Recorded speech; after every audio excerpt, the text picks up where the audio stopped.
and make sure your surfaces, you're happy with them, that they're nice and square on all four sides. So we have to set the angle on our power hand plane. And before we do that, we got to make sure it's unplugged because you don't want to have any risk of injury.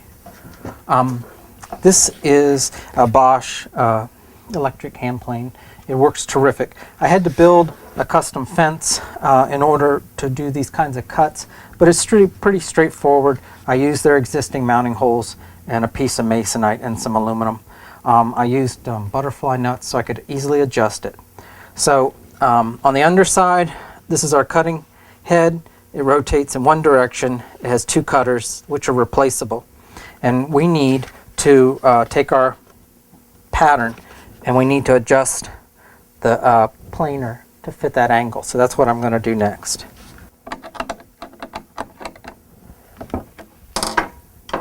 And we've set the fence now excuse me, at our required angle that we want for the top of our spar.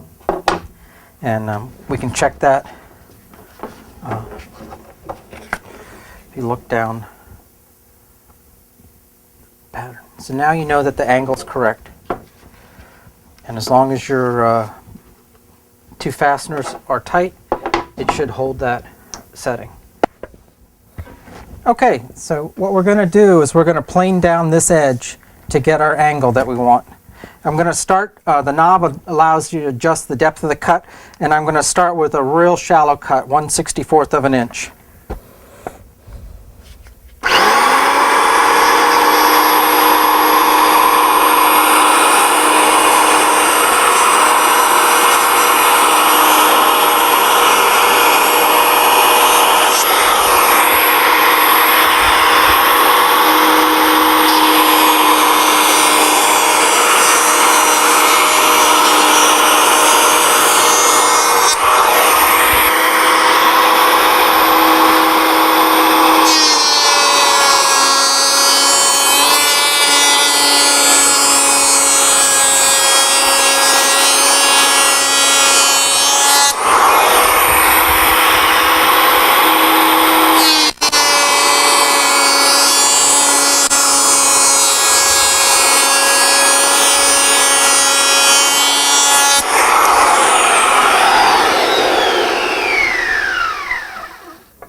Okay, you can see that our profile meets our 8 degrees just like we wanted in our original drawing.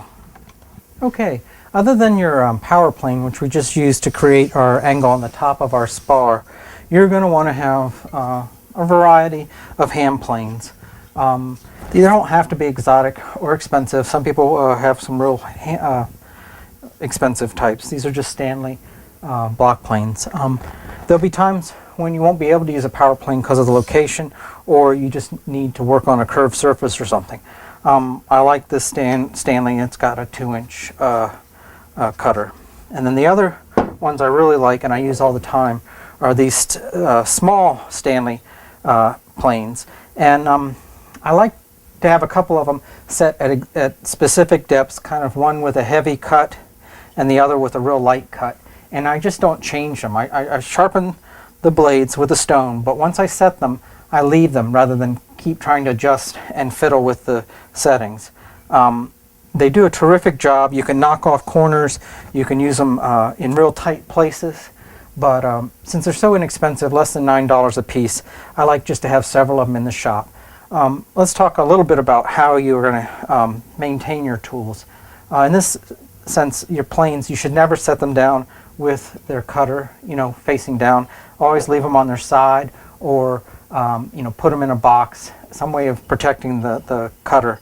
You want to keep a little bit of light oil on the blades so that they don't oxidize or corrode. And then you need to learn how to sharpen them on a whetstone. Generally, if you buy a whetstone at the hardware store, it comes with instructions. It's the same for sharpening a planer knife as it is for sharpening a cutting knife. So just follow those instructions and you'll have no problem. But you'll want to keep a sharp edge, and you want to avoid hitting anything like small pins or nails in your wood if you're planing on say a rib or something, and if you do get a nick in your knife, then be sure to take it out and smooth it out and refinish it with your stone. So that's hand block planes.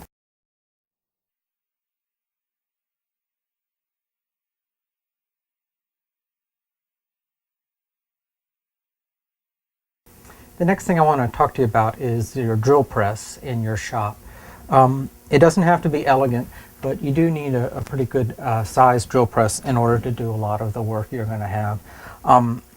You have to become familiar. On the front plate of your drill will be the speeds, spindle speeds of how fast your drill is cutting. And so you want to use a good high-speed setting for most cases in wood. Slower settings, obviously, if you're cutting steel plate or something. But and for those of you who aren't really familiar with it, there's a series of pulleys up in the top, and we adjust the tension to remove the belts, set them to the correct pulley location as described.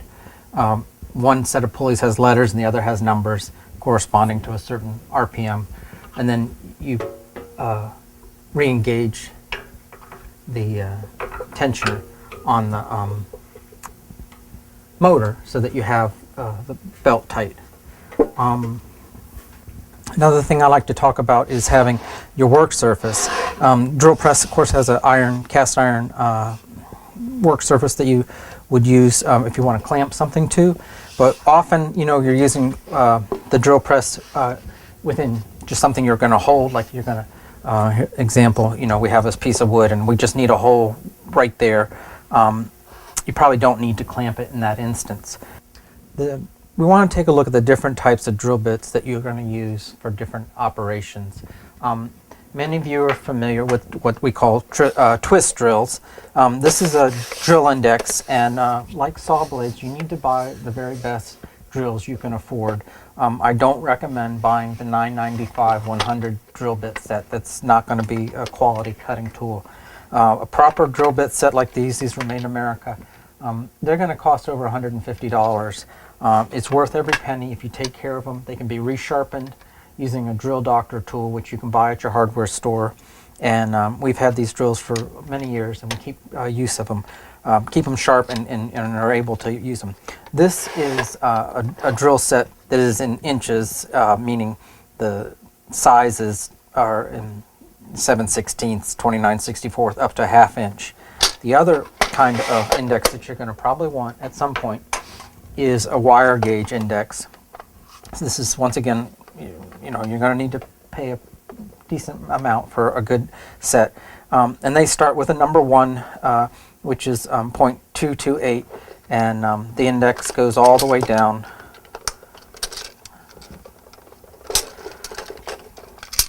to a small 0.040 drill. So it gives you a lot of variety, especially when you need to drill a hole undersized to take a wood screw or something. You wouldn't drill it exactly to the size of the wood screw because the wood screw wouldn't grip. But having these wire gauges is very, very helpful. The other type of drill that you may not be as familiar with is the hole cutting bit called a Forstner bit. And it's kind of like a hole saw, but much more delicate and does more precise.